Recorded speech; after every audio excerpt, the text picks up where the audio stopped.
जय श्री राम, जय हनुमान जी। दोस्तों, मेरे YouTube चैनल पर आप लोगों का हार्दिक स्वागत है। प्रभु श्री राम और हनुमान जी की कृपा आप सभी पे और हमारे जितने ऑडियंस लोग हैं और वीडियो का जो देख रहे हैं सबका कल्याण करें, यही मेरा आशीर्वाद भी है। पब्लिक की तरफ से हमारे सामने श्री उत्कर्ष द्विवेदी जी आए हुए हैं, जो पब्लिक की तरफ से जो हमारी लोकल कमेटी है कुछ क्वेश्चन रेज की हैं। इनका क्वेश्चन रहेगा और मेरा जवाब रहेगा। आप भी जानते हैं कि मेरा एस्ट्रोलॉजी प्रोफेशन है, एस्ट्रोलॉजी और हनुमान जी से हमारा गहरा लगाव है। तो इसी संबंध में मेरा रिक्वेस्ट है कि इससे मिला के ही ये क्वेश्चन पूछेंगे और मैं इनका जवाब दूंगा। जय श्री राम जी। उत्कर्ष जी, आपका हार्दिक स्वागत है। अब आप पूछिए, आपको क्या पूछना है। जी, सबसे पहले तो मैं आपको प्रणाम करता हूं और ऑडियंस को वेलकम करता हूं। तो मैं आज आपके पास कई सवाल लेकर आया हूं। एक सवाल नहीं, 2-3 सवाल होंगे मेरे पास जी। तो सबसे पहले मैं एक आपसे ये हनुमान जी का ऐसा उपाय पूछना चाहता हूं जिसमें आप एस्ट्रोलॉजी भी जरूर बताइएगा। अच्छा। कि हनुमान जी का कोई ऐसा उपाय बता दीजिए जिससे हर समस्या का समाधान हो जाए। देखिए बेटा, मैं आपको ये बताना चाहूँगा कि हनुमान जी एक ऐसे देवता हैं जी जिनका सबसे ज़्यादा आधिपत्य जो है मंगल ग्रह के ऊपर होता है। जी और राहु और केतु को भी बस में अगर करने की ताकत है तो मंगल की है, या अन्यथा चंद्रमा के हैं। कई बार चंद्रमा वीक हो जाते हैं। जी तो हनुमान जी की आराधना करने से जी राहु केतु भी शांत होते हैं। जी मंगल तो होता ही है। जी इसके अलावा रावण के जीवनी अगर आप पढ़ेंगे तो आपने देखा होगा कि शनि की ढैया हो, 7.5 हो, शनि का प्रकोप हो, तो हनुमान जी की आराधना करने से भी लाभ मिलता है। तो सबसे डेंजरस ग्रह जो माना जाता है 9 ग्रह में, शनि, राहु, केतु। जी अब इनको सही बैलेंस में लेने के लिए हनुमान भक्तों को जी पर डे हनुमान चालीसा पढ़ना चाहिए। औसकता अनुसार पर डे अगर वो सुंदरकांड पढ़े तो फार बेटर। अगर नहीं पढ़ते हैं तो मंगलवार और शनिवार को पढ़ लें। अगर किसी कारण से नहीं पढ़ पाते हैं तो सुन तो सकते हैं, सुन लें, लेकिन ज़्यादा अच्छा होगा पढ़ लेना। और इसके अलावा भी कई तरह के मंत्र हैं जी अब हनुमान जी को सबसे पहले खुश करने के लिए गणेश जी की तो आराधना शुरू से ही की जाती है। सर्वप्रथम में जी बिल्कुल। राम रामेति रामेति रमे रामे मनोरमे सहस्त्र नाम तत्तुल्यम राम नाम वरानने। जी सहस्त्र राम नाम का जाप हो जाता है। इस मंत्र का जाप करने से जी तो राम का नाम लीजिए। यदि आप नहीं नोट कर पाए हों जी या तो आप राम राम ही भजिए, जी राम जी की स्तुति कीजिए, उसके बाद हनुमान चालीसा पढ़ना शुरू कीजिए, सुंदरकांड पढ़ना चाहिए। जी इसके अलावा भी हनुमान जी के कई मंत्र हैं, जैसे ओम नमो हनुमते रुद्रावताराय सर्व शत्रु संहारणाय सर्व रोगाहराय सर्व वशीकरणाय रामदूताय स्वाहा। जी चमेली के तेल का दीपक जला दीजिए, देसी घी का जला दीजिए या सरसों तेल का जला दीजिए। भाव आपके अच्छे होना चाहिए। लाल फूल वहाँ रख दीजिए, गुड़ चना रख लीजिए या लाल लड्डू लाल बूंदी रख लीजिए और हनुमान जी की आराधना शुरू कर दीजिए। हनुमान जी की सबसे पूजा या तो प्रातःकाल कीजिए या तो शाम के टाइम में कीजिए। सुंदरकांड का पाठ करना हो तो मैं राय दूंगा कि 8:30-9 बजे के बाद कीजिए, जी क्योंकि राम जी सबसे ज़्यादा बिजी होते हैं प्रातः काल में और संध्या काल में प्रभु श्री राम के भक्ति में लीन रहते हैं। जी बिल्कुल। तो उन्हें भी डिस्टर्ब ना हो, जैसे कि मान्यता आती है। साइंटिफिक प्रूफ इसका कुछ भी नहीं है, मान्यता यही है। तो आप उस टाइम में पूजा करेंगे तो ज़्यादा फलीभूत होगा। सुंदरकांड का पाठ लोग अक्सर उसी टाइम में करते हैं, कई लोग दोपहर में भी करते हैं, ये मानते हुए कि 11 बजे के बाद करेंगे। सुबह भी कर लेंगे तो कोई अनर्थ नहीं हो रहा है, खराब नहीं है, अब कर सकते हैं। जी जैसे गुरुजी आपने जैसे मंत्र बताया, अभी हनुमान जी का मंत्र बताया और आपने दीपक जलाने के लिए कहा, तो गुरुजी इसके पीछे का मेरे को जानना है कि कुछ प्रिकॉशंस लेने हैं कि मान लीजिए ये सब हम कुछ कर रहे हैं तो कैसे भी कर सकते हैं या कुछ ध्यान में रखना है। देखिए, पूर्ण ब्रह्मचारी रूप से, शाकाहारी रूप से, सात्विक विचार रख के, किसी छल कपट प्रपंच के उद्देश्य से नहीं, और तब हनुमान जी की स्तुति किया जाए तो ज़्यादा बेहतर है। क्योंकि हनुमान जी सबसे पाक साफ तो है ही, सबसे पवित्र हैं। और हनुमान जी के पूजा में ढोंग पाखंड ईर्ष्या वैमनस्य बैर वैमनस्य एकदम नहीं होना चाहिए।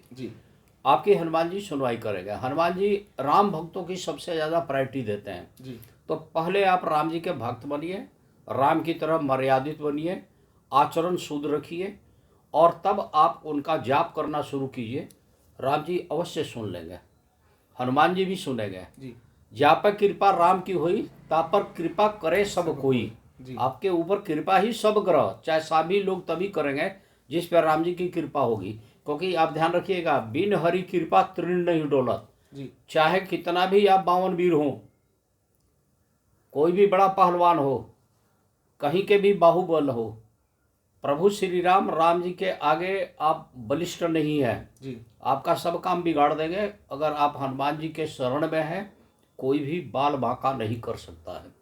जी गुरु जी, जैसे कि मेरा प्रश्न था ना पहले कि हनुमान जी का हर समस्या हल करने का उपाय, तो गुरु जी इसी में मैं पूछना चाहता हूँ कि किसी किसी पर शनि की 7.5 चलती है, किसी पर शनि की ढैया रहती है, और मान लीजिए किसी को ये चीज़ मालूम ही नहीं है, तो वो किस प्रकार से यही सब आपका उपाय करे कि उसको अधिक से अधिक फल मिले। देखिए, अगर काम बार बार रुक रहा हो जी और आपका प्रोग्रेस बाधित हो गई है, स्लो हो गई है, जी इनकम स्लो हो गई है, जी कार्य बाधित हो रही है, तो एक नॉर्मल रूप से मान लिया जाता है कि शनि की कोई ना कोई प्रकोप है। जी राहु का अटैक एकदम सडन होता है। जी राहु का अटैक जब भी होगा सडन होगा एकदम। जी हाथ पर रोड पे कट जाना, एक ही बार नौकरी छूट जाना, पहले से कोई अंदेशा नहीं है, जो भी होगा सडन होगा। केतु साइलेंट किलर है, जी वो शरीर को खोखला कर देगा, आपके विचार को दूषित कर देगा, वैराग्य उत्पन्न कर देगा। जी नौकरी छोड़ देंगे आप ही, जी या बिजनेस छोड़ देंगे, बिजनेस से एकदम विरक्ति हो जाएगी। जो भी काम करते हैं जी तो वो विरक्ति के देवता हैं। तो आपको क्या करना है कि टाइम टू टाइम अपने नियर बाई एस्ट्रोलॉजर को कुंडली दिखा लेनी चाहिए, सबसे अच्छी बात है। जी अब उसमें दो तरह की बात आती है। कुछ लोगों के पास जन्म तिथि वगैरह नहीं है, जी तो उसके लिए भी शास्त्रों में वर्णन है। देशे ग्राम गृह युद्धे सेवाए व्यवहार के, जी नाम राशि प्रधान तत्व जन्म राशि न चिंतते, जी उससे भी ले लिया जाता है।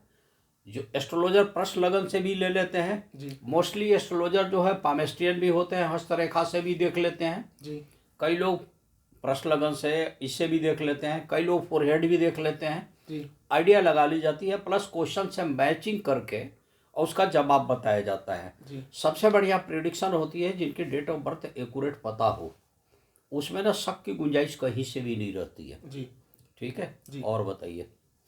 जी गुरु जी, आपने मेरे को मेरे सारे प्रश्नों का उत्तर तो बहुत अच्छा दिया, हाँ। लेकिन आप मेरे को एक जनरल जवाब दे दीजिए कि मतलब इस चीज़ का कि मान लीजिए कोई उपाय, मान लीजिए किसी को समझ नहीं आ रहा है कैसे करना है, मान लीजिए उसके पास समय नहीं है करने के लिए, या मान लीजिए वो उपस्थित नहीं है, अपने घर पे उपस्थित नहीं है, मंदिर नहीं जा सकता है, वो अपने काम में इतना बिजी है, तो वो ऐसा कौन सा मंत्र पढ़े या ऐसा कौन सा उपाय करे कि उसकी जो समस्या है उसका हल उसे तुरंत मिले। सबसे पहले सुबह उठे जी तो अपने हथेली देख लें। जी सबसे पहले जी कराग्रे बसते लक्ष्मी, कर मध्य सरस्वती, कर मूलतु गोविंदम, प्रभाते कर दर्शनम। जी धरती की तरफ प्रणाम करें, जी फिर बाहर निकल के उगते सूरज को प्रणाम करें। जी इसमें तो कोई दो राय नहीं है। जी नहीं, प्रकृति का सबसे स्वामी जो सामने बैठे हैं वो सूर्यदेव हैं, सूर्यदेव हैं जी। आप कर रहे हैं। इसके अलावा एक मंत्र होती है, ओम ब्रह्मा मुरारी त्रिपुरांतकारी भानु शशि भूमि सुतो बुधैश्य, गुरु च शुक्र शनि राहु केतवा सर्वे ग्रह शांति करा भवंतु। जी ये एक तरह का प्रार्थना है, मंत्र नहीं कह सकते। तो 9 ग्रह बैलेंस होनी शुरू हो जाती है। 9 ग्रह से प्रार्थना की जाती है जी कि हमारा कल्याण करें। जी तो 9 ही ग्रह का खेल है जिंदगी में। अब वास्तु में 5 तत्वों का खेल है। जी क्षिति जल पावक गगन समीसा बोलते हैं ना, जी इसी तरह से इसमें ही है 9 ग्रह। जी तो 9 ग्रह बैलेंस होना शुरू हो जाता है।